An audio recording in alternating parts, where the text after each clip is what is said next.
ಈಗಾಗಲೇ ಆಳಿದವರು ಹೆಚ್ಚು ಕಡಿಮೆ ನೋಡಿ DMKಯಿಂದ ಆಳಿದಂಥ ಕರುಣಾನಿಧಿ ಆಗಿರಬಹುದು, ಜೊತೆಗೆ ಈ ಅಣ್ಣಾ DMKಯಿಂದ ಆಳಿದಂಥ MG ರಾಮಚಂದ್ರನ್ ಅವರಿರ್ಬೋದು, ಅವರ ಶಿಷ್ಯ ಆದಂಥ ಜಯಲಲಿತಾ ಇರ್ಬೋದು.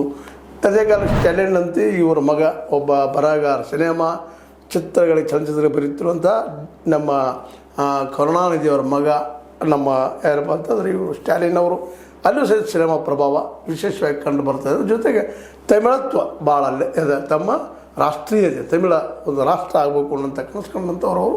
ಹೀಗಾಗಿ ಉಳಿದ ಯಾವುದೇ ಉತ್ತರ ಭಾರತದ ಯಾವುದೇ ಪಕ್ಷಗಳಾಗಿರ್ಬೋದು, ಇವನ್ ಕಾಂಗ್ರೆಸ್ ಇರಲಿ BJP ಇರಲಿ, ಅಲ್ಲಿ ಅವಕಾಶ ಕಡಿಮೆ.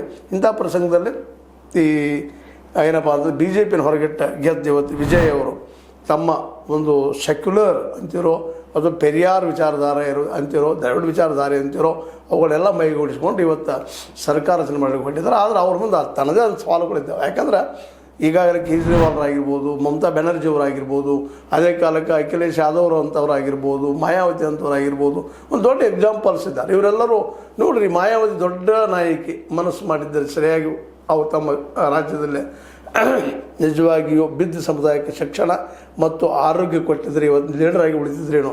ದುರಂತ ಊರು ತುಂಬ ಎಲ್ಲ, ರಾಜ್ಯ ತುಂಬ ಎಲ್ಲ ಅಂಬೇಡ್ಕರ್ ಮೂರ್ತಿ, ಆನಿ ಮೂರ್ತಿ ಮಾಡಿ ಇವತ್ತು ಹೊರಗೆ ಹೋಗಿಬಿಟ್ರು ಅನ್ನೋದು ನಾವು ಗಮನಿಸಬೇಕಾಗಿದೆ. ಅದು ದೊಡ್ಡದು ಮಾಡಿದ್ರು ವಿರೋಧ ಪಕ್ಷದವರು.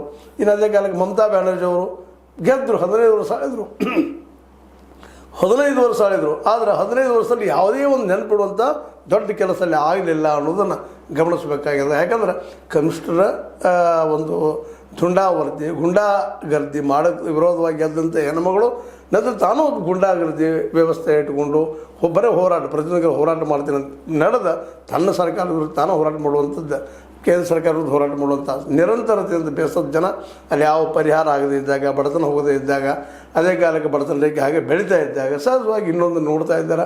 ಅದರಲ್ಲೂ ಹಿಂದುತ್ವದ ನೆಲೆಗಟ್ಟಿನಲ್ಲಿ ನಾವು ಉದ್ಯೋಗ ಕೊಡ್ತೀವಿ, ಅದನ್ನು ಕೊಡ್ತೀವಿ, ಇದನ್ನು ಕೊಡ್ತೀವಿ, ಆಶ್ವಾಸನೆ ಒಂದು ಅಂಬಾರನ ಹಾಕ್ತಿದ್ದಾರೆ BJPಗರು. ಅಲ್ಲೇ ಮಮತಾ ಬ್ಯಾನರ್ಜಿ